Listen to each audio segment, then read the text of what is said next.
Good morning. आज पनि फेरि पानी परिसकेको छ। धेरै दिन भन्नाले 3 दिन जति उग्रिएको थियो सर्लक्क भएर फेरि पानी पर्न थालेको अवस्था।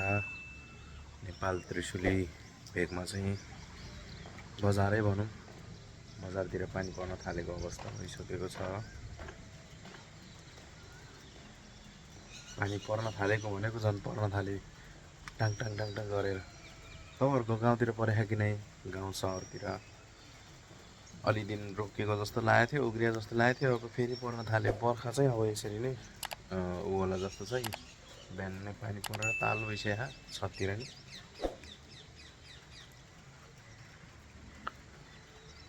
पर्यो पानी पर्यो, त्रिशुलीतिर पानी पर्यो। तपाईँहरूकोतिर परेको कि नै पानी?